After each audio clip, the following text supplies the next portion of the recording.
Benjamin Netanyahu orders the Israeli army to carry out powerful strikes on the Gaza Strip immediately.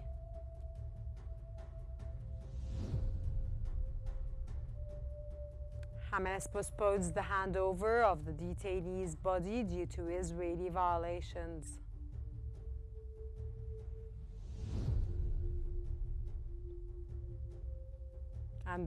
And Egypt and the United States discuss the latest developments in Sudan.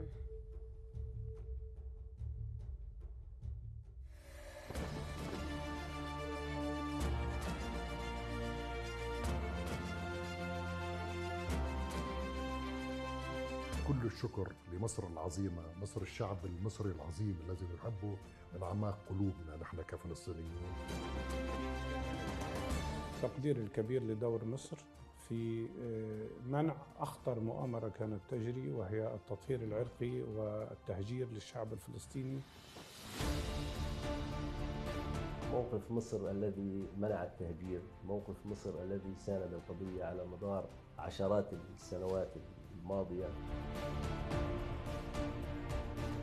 بات من الضروري والملح الآن التحرك وطنيا وفلسطينيا وبدعم من الشقيقة مصر من أجل بلسمة جراح شعبنا. لا يفوتني في هذه اللحظة أن أشكر إخواننا في مصر على الجهود الكبيرة التي بذلت.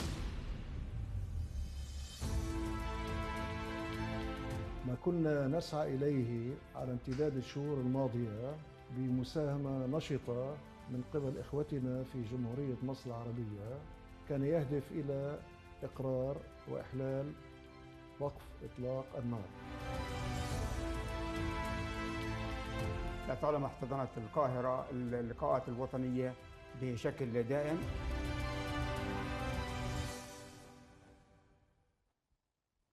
The Israeli Prime Minister's office has announced that Prime Minister Benjamin Netanyahu has ordered the army to carry out immediate and powerful strikes on the Gaza Strip, according to Israel's public broadcaster. Citing a well-informed source, Israel has decided to expand the area around its control inside Gaza. The broadcaster also reported that Israel informed the American coordination cell in Kiryat Gat of its intention to launch new attacks in the Gaza Strip, signaling a possible escalation in military operations.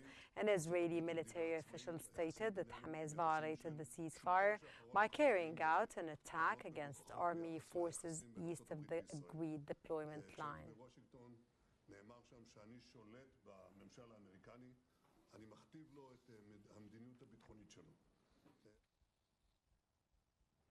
Axios has reported that a U.S. official informed Israeli counterparts that Washington does not view recent actions of Hamas as a breach of the ceasefire that warrants retaliation. The official reportedly cautioned Israel against taking measures that could push the Gaza ceasefire to the brink of collapse.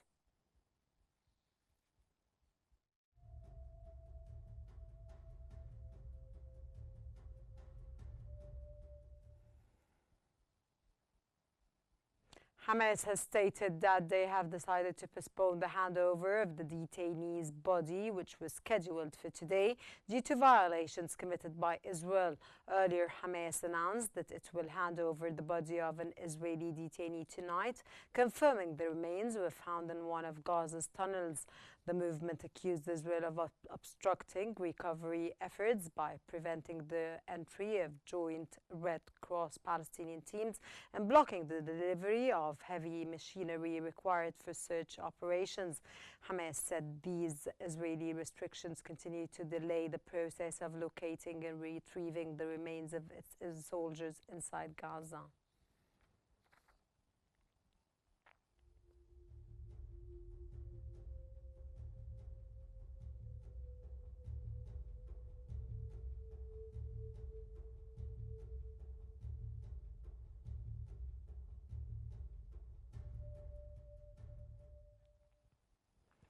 Earlier, Israel's hardline National Security Minister Itamar Ben-Gvir urged Prime Minister Benjamin Netanyahu today to destroy Hamas entirely. Ben-Gvir accused Hamas of stalling by not promptly returning detainees' remains and warned the time has come back to break these legs for good. His comments increased pressure on Netanyahu for a tougher military response. Meanwhile, the Prime Minister's office said another set of remains arrived via the Red Cross.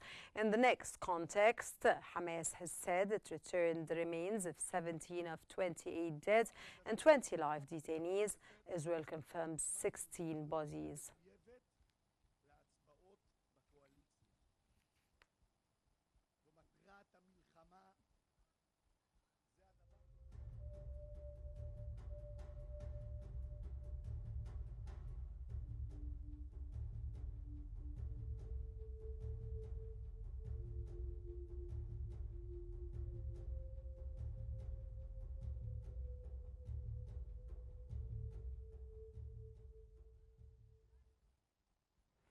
Palestinian Prime Minister Mohammed Mustafa has underscored the urgent need to ensure the unhindered entry of humanitarian and relief aiding to Gaza.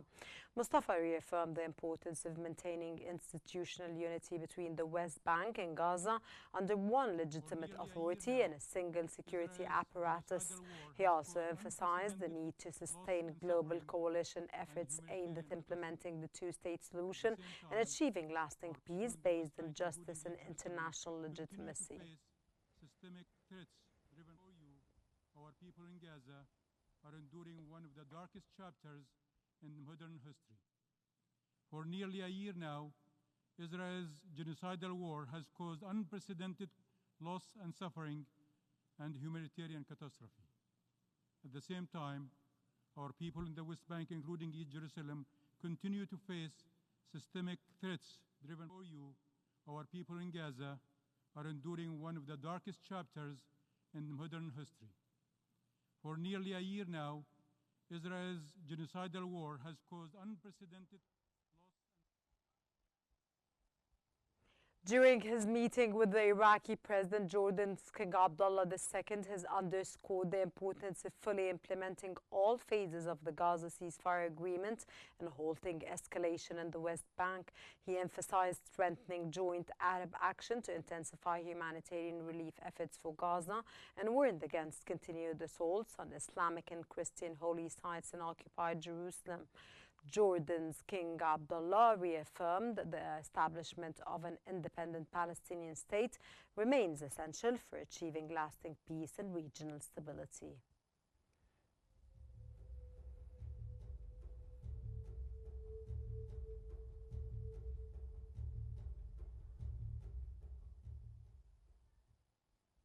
And for more analysis, we now move on to my dear colleague Hala Al-Hamalawi in our newsroom. Hala.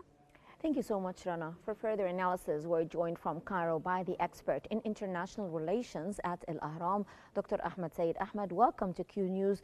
Dr. Ahmed, how do you interpret Israel's decision to launch new strikes and expand its control inside Gaza now?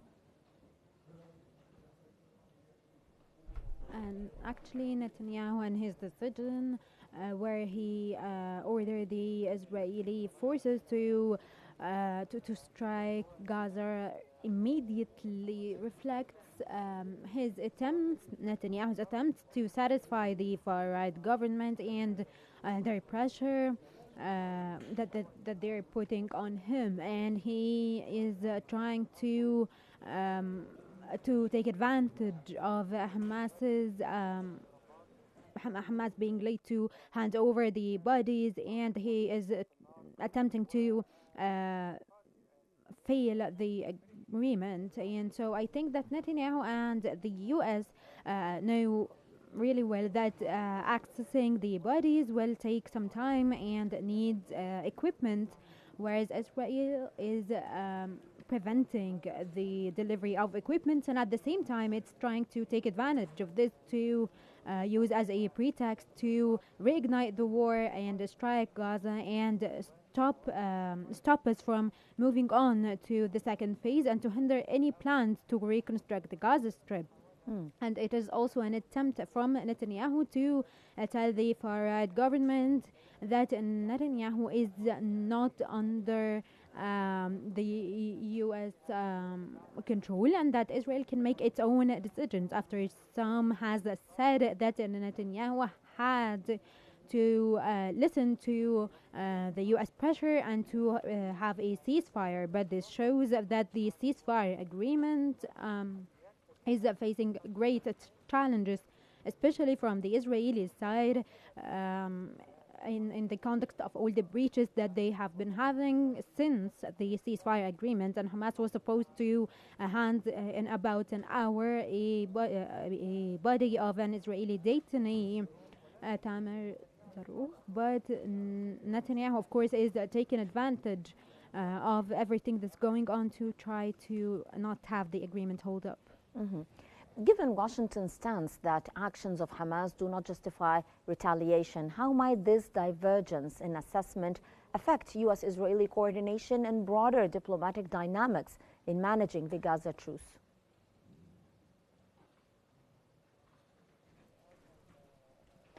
I think that Washington's stance up till now is trying to hold up, to have the agreement hold up, especially after the U.S. envoys visits like J.D. Vance, Rubio, and before them Witkoff and Kushner and others to pressure Israel to not take any retaliatory measures against Hamas. But the problem here is that the USA is not really putting that much pressure on the Israeli side and preventing them from breaching the ceasefire and have them honor the agreement. And they have threatened Hamas that they have 48 hours to hand over the bodies, and so there will be some consequences or sanctions here. And I think that the USA and Israel through these strikes are trying to pressure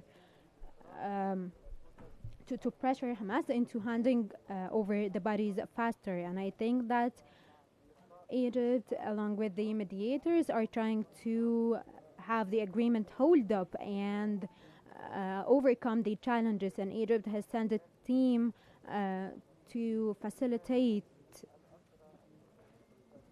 the aid delivery in general, and to stop any justifications or pretexts that they're using. But I think that Washington will try at least now not to go back to war, and maybe will just allow a few strikes from Israel so that they can pressure Hamas. But this doesn't mean that the agreement has fallen completely. So to what extent could Israel's planned operations inside Gaza be driven by internal political pressures, particularly amid criticism of Netanyahu's leadership and security handling?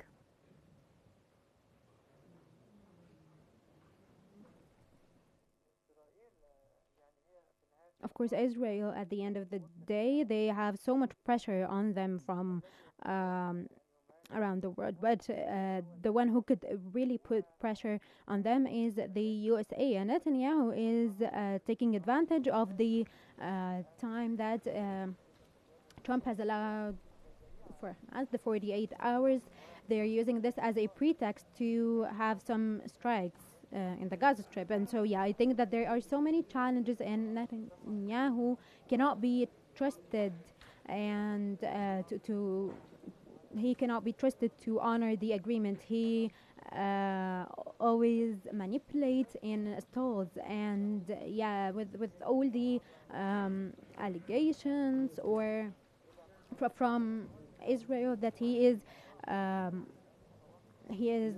threatening Israel with his actions and with the ceasefire. And so I think that he wants to show power and to reignite the war in the Gaza Strip and to overcome the internal pressures from Israel itself. And so this is why he isn't honoring any international, or isn't bowing down to any international efforts, and he is trying to satisfy the far-right government and to get ready for the upcoming elections. And how might the decision of Hamas to delay the handover of the detainee's body be interpreted as a negotiation tactic, a response to Israeli violations, or even a reflection of deeper mistrust in the truce mechanisms? I think that Hamas, they were ready to hand over the detainee body that was that they got from Qnews today. I think that, as Hamas is saying, it is a response to Israel's actions and decisions, but I think that the mediators, Egypt, Qatar, and the USA, maybe in the upcoming hours will try to pressure both sides, Hamas and Israel, to keep up the agreement and to implement it and to keep up with the upcoming phases to hand the detainee bodies, and maybe in the upcoming hours, because there is a great benefit here to make sure that the agreement holds up and to work on facing the challenges and the obstacles that they are facing, especially from the Israeli side. Mm-hmm. And how might a potential U.S. green light influence Israel's military calculus and regional reactions to a Gaza escalation?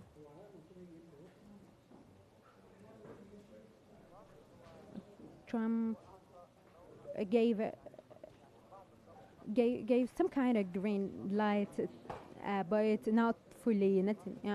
Trump doesn't want to go back to war and doesn't want to reignite it, but Hamas was given 48 hours at the end today, and that's why Netanyahu's decision came just as they're running out of time. And they decided that they want to strike Gaza immediately. Trump is saying that they know where the bodies are, and so in the context of the green light here, there is military pressure from Israel on Hamas, and which was accepted and permitted by the U.S. But the risk here is for this to turn to a full fallout of the agreement, and we will go back to the suffering of the Palestinians and the civilians in the Gaza Strip. But I think that there is so much pressure from the mediators, and they are coordinating with the USA to contain the tension and to pressure Israel to stop these breaches and strikes on the Gaza Strip. Mm-hmm. So if the situation escalates militarily, what regional and international consequences could arise, particularly concerning Egypt's mediation role and the broader efforts to sustain a fragile ceasefire framework?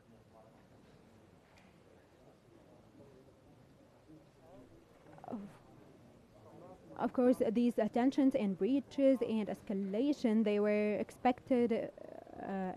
Egypt expected this, and so Egypt is making sure that we don't go back to the war. Egypt has sent so much aid to help the civilians, and is calling for Hamas to locate the bodies.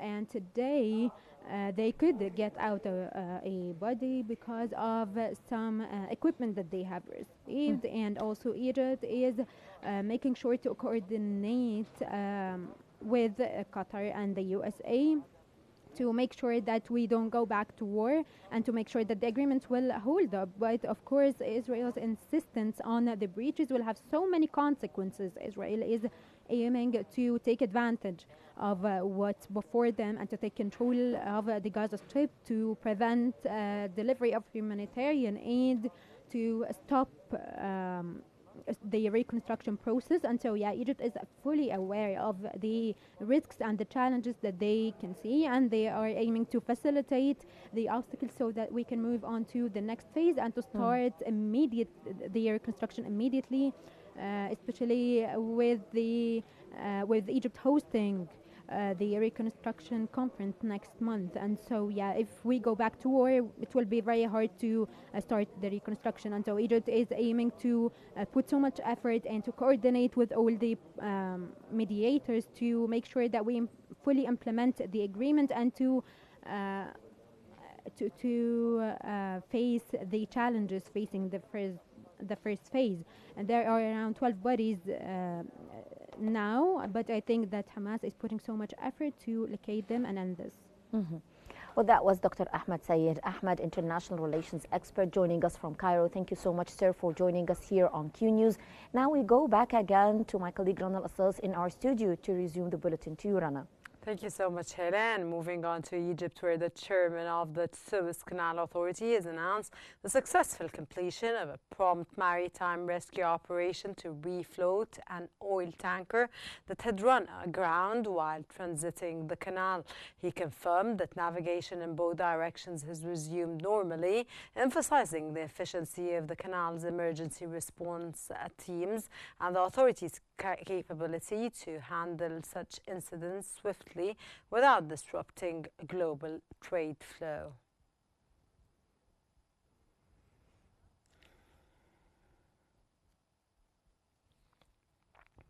Moving on to Beirut, where Lebanese President Joseph Aoun has urged enabling displaced southern residents to return home and rebuild damaged properties, especially as winter approaches.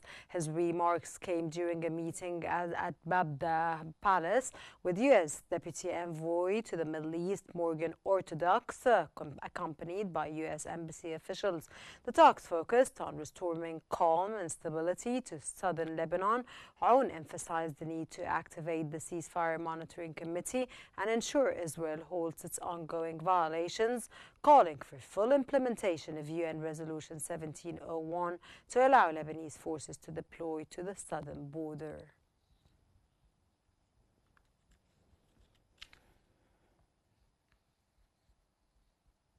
And in Tehran, Iran's foreign ministry has warned that the threat of a new U.S. military strike against Tehran remains possible, saying such risks cannot be dismissed as regional tensions persist. Spokesman Ismail Baqai said the Washington's actions continue to violate international law, adding that Iran's vigilance reflects wisdom and foresight. He also confirmed ongoing technical talks with the IAEA and welcomed the halt to genocide in Gaza, though he voiced concern over parts of the ceasefire plan. Meanwhile, Baqai accused Israel of repeated violations and of committing genocide, citing rulings for international courts and human rights groups.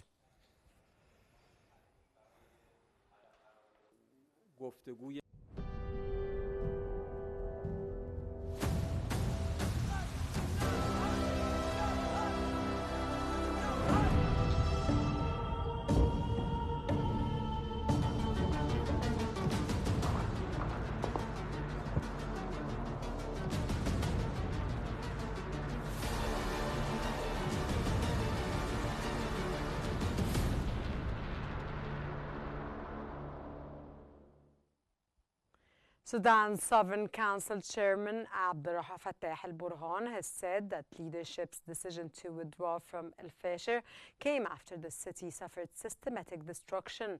He vowed that all those targeting Sudan's people will be held accountable and affirmed that the armed forces remain capable of defeating those responsible for killing civilians.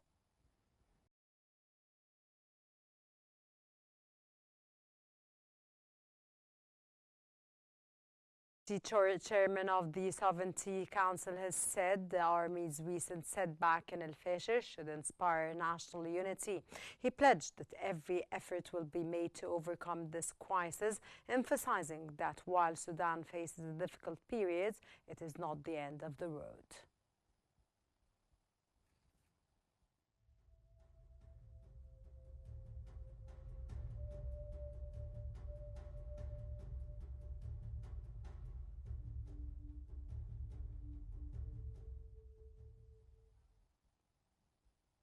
The Sudanese army forces have declared their unwavering resilience and commitment to their deep-rooted national principles.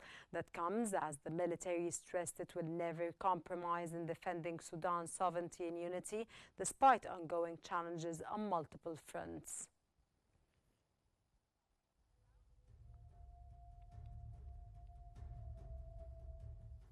The Joint Civilian Protection Force in Darfur has reported that the Rapid Support Forces killed more than 2,000 civilians in Al-Fasher during just 2 days of fighting.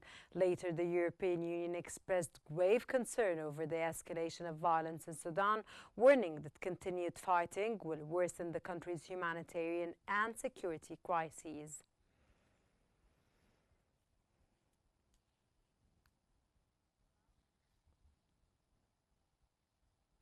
Egyptian Foreign Minister Badr Abdulati has discussed developments in Sudan and Libya with senior advisor to the U.S. President to Arab, Middle Eastern and African Affairs, Masoud Boulos. Both sides emphasized the urgency of permanent ceasefire in Sudan, preserving its unity in institutions and meeting the people's aspirations for stability. They also reviewed the Libyan crisis, stressing the need to unify institutions and advance toward national elections. The two officials agreed to sustain close coordination on regional and international efforts.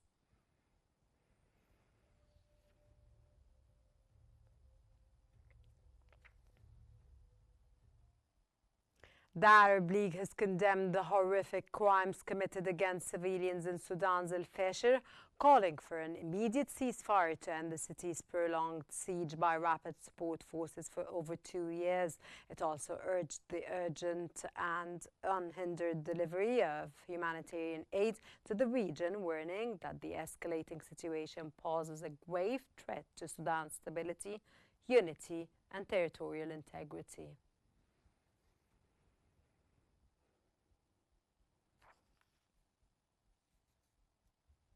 Saudi Arabia has condemned the grave human rights violations committed during recent Rapid Support Forces attacks on Al-Fasher, urging the group to fulfill its duty to protect civilians and ensure unhindered humanitarian access. Riyadh reaffirmed its commitment to safeguarding Sudan's legitimate state institutions and firmly rejected all forms of foreign interference that would worsen and prolong the ongoing conflict in the country.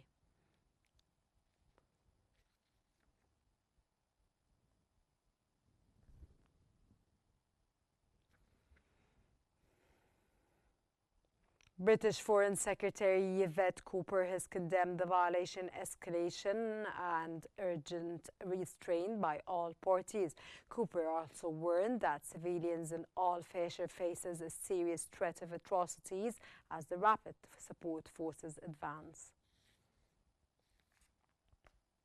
As well as our nearest neighbours across Europe, France, Germany and countries like the US.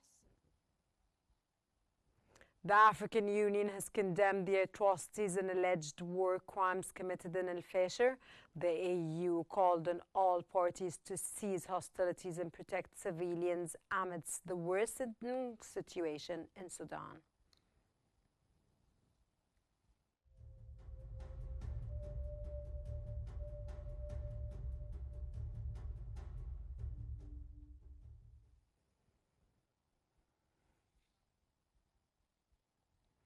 The Sudanese Doctors Union has announced that 6 medical professionals were abducted by the Rapid Support Forces in Al-Fasher.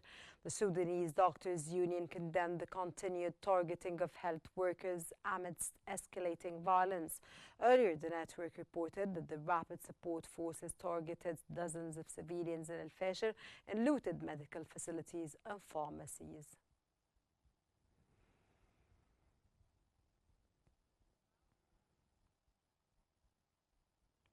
The World Health Organization has said that more than 770,000 children across Sudan are suffering from severe malnutrition.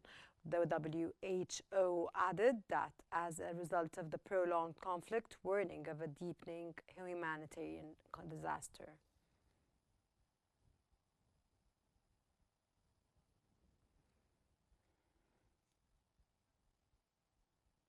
The United Nations has urged all sides to observe a humanitarian truce in Sudan.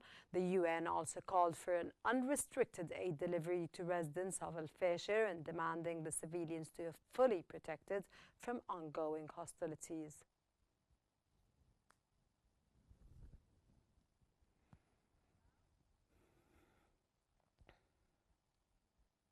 The United Nations International Children's Emergency Fund has warned that the violence in El-Fasher poses a grave threat to 130,000 children trapped in the city. UNICEF called for an immediate ceasefire and safe humanitarian access to all civilians, stressing that perpetrators of violation must face justice without exception.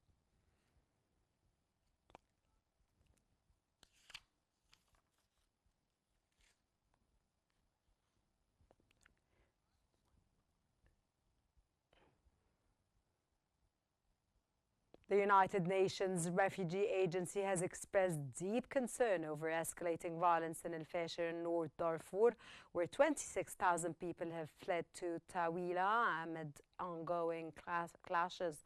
The head of the UNHCR's Sudan sub-office described the situation as horrific, citing reports of ethically and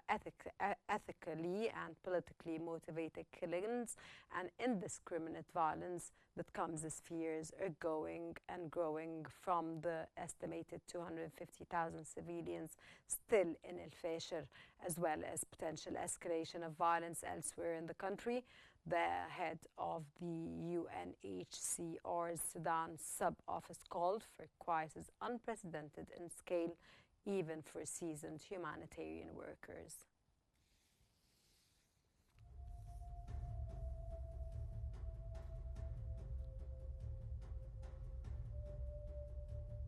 That brings us to the end of our news bulletin, but before we wrap up, here's a recap of the top stories making headline this hour's. Benjamin Netanyahu orders the Israeli army to carry out powerful strikes on the Gaza Strip immediately.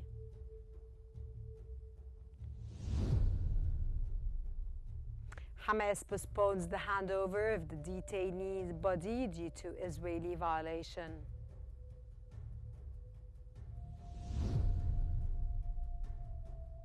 And Egypt and the United States discuss the latest developments in Sudan. For more stories and live updates, follow Qnews on YouTube, Facebook, X, Instagram, and TikTok at QNewsEG. From all the team here, thank you very much for watching and stay tuned for more news and analysis on Qnews.